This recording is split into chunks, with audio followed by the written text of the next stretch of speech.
Assalamualaikum warahmatullahi wabarakatuh.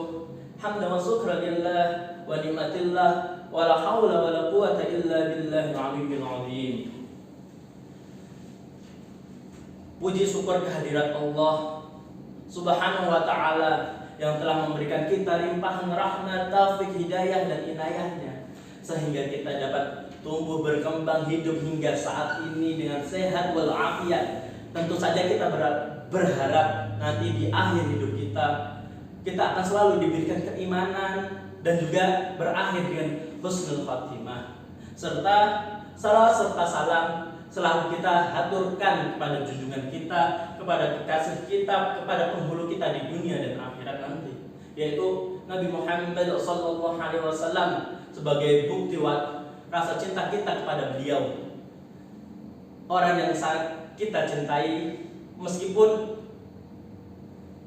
bukti dengan kata-kata itu ya bisa dikatakan masih kecil lah, karena bukti yang besar adalah kita mampu mengikuti perilaku beliau, akhlak beliau, sunnah-sunnah beliau. Tapi tak mengapa, menurut kata para penyair, seorang pecinta itu akan selalu menyebut dan mengingat nama orang yang dicintai. Dan kita ini adalah seorang pecinta, dan Nabi Muhammad adalah orang yang kita cintai, orang yang telah mendorong kita, menyemangati kita, menghantarkan kita dari zaman kegelapan menuju zaman yang terang benderang, menuju zaman dengan penuh kedamaian dan kasih sayang, yaitu ad-dinul Islam.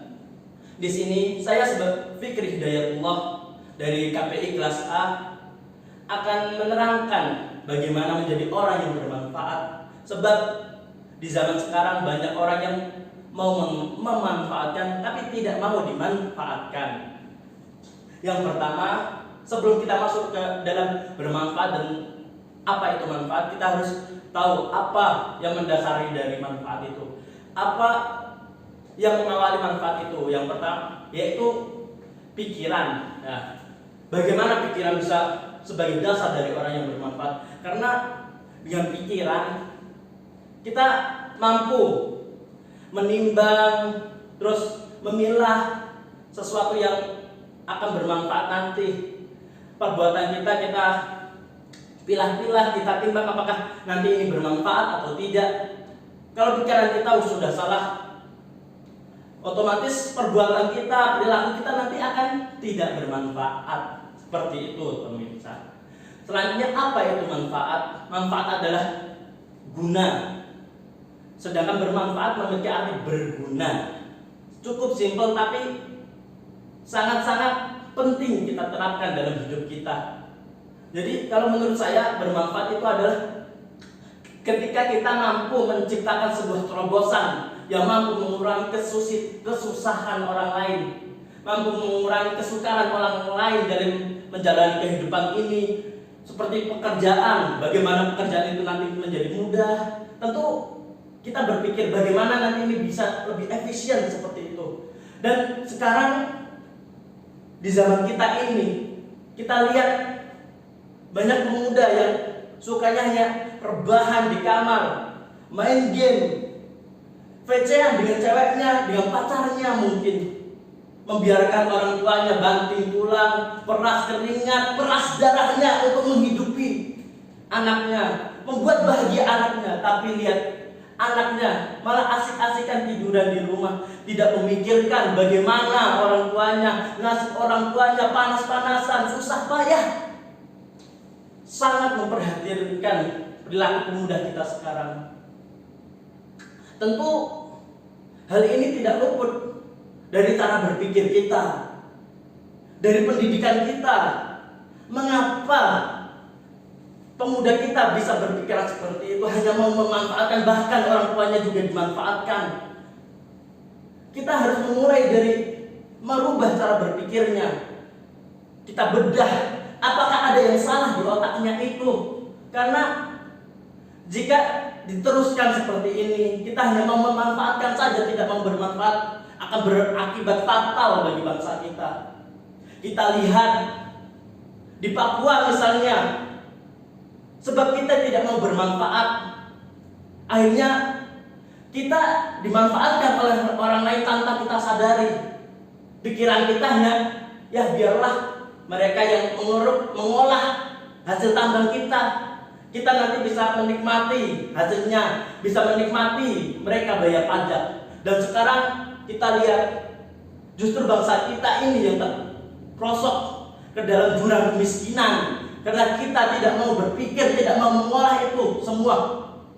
Dan kita hanya berpikir untuk memanfaatkannya, tidak mau secara sukarela bermanfaat bagi orang lain. Justru kita malah dimanfaatkan secara tidak langsung. Kita malah dibodoh-bodohi. Alam kita dirusak sana sini. Kemiskinan merajalela.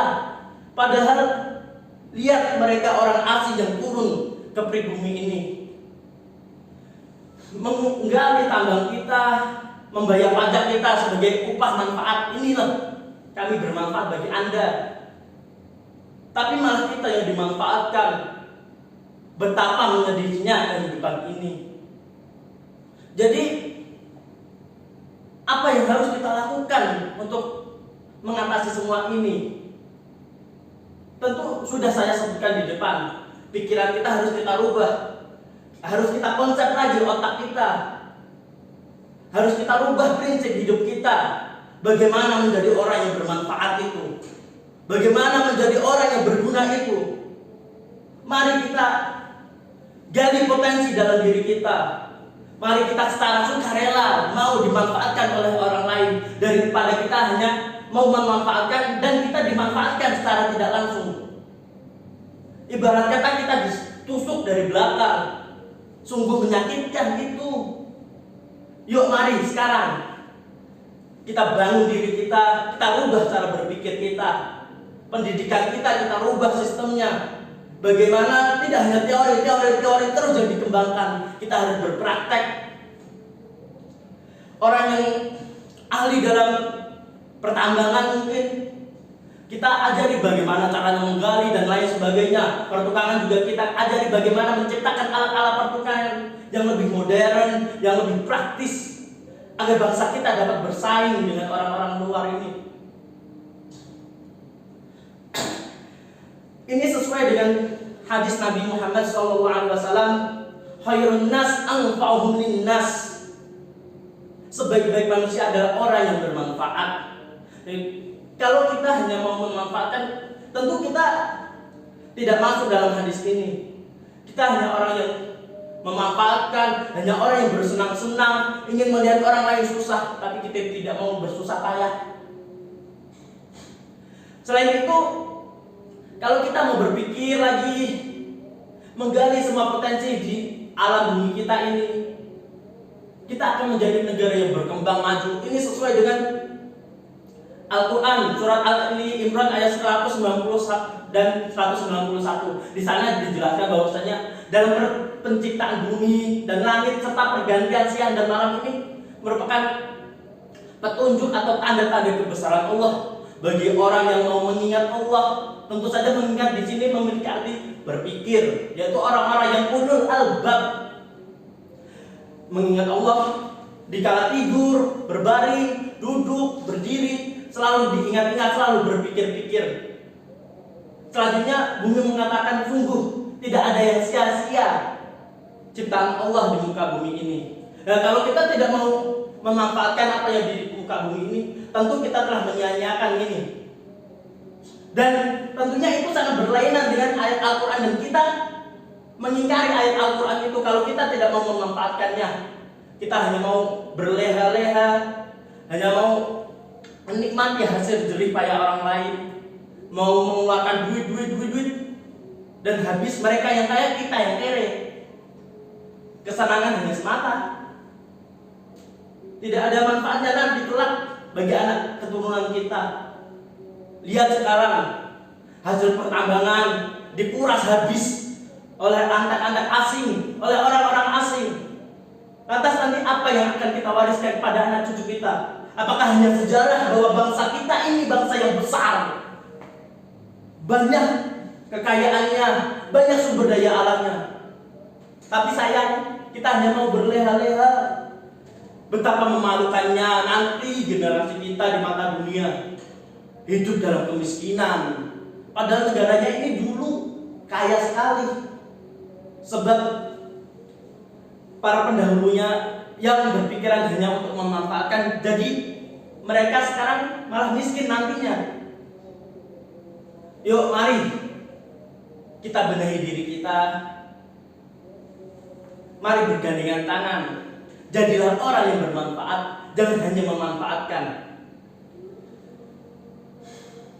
Ini sesuai nanti dengan dalil-dalil yang telah saya sebutkan nanti. Tentu saja ini kita akan menyenangkan Allah, kita akan mendapat ridho dari Allah, dan kehidupan kita akan bahagia, keturunan kita juga akan bahagia.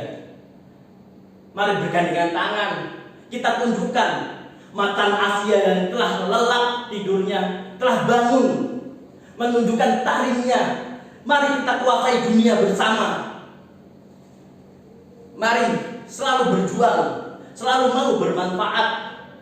Cukup sekian dari saya. Semoga apa yang saya sampaikan ini ada manfaat bagi pemirsa di rumah, dapat mengantarkan secercah cahaya petunjuk bagi kita untuk menjalani kehidupan yang berbahagia, yang sukses dunia akhirat. Semoga kita nantinya dapat berkumpul di surganya Allah, di bawah rendahnya pohon, di pinggiran telaga Kautsar, sembari menyempurnakan ilmu-ilmu yang telah kita dapatkan di dunia ini. Wallahu muwaffiq ila aqwamit thoriq. Wassalamualaikum warahmatullahi wabarakatuh.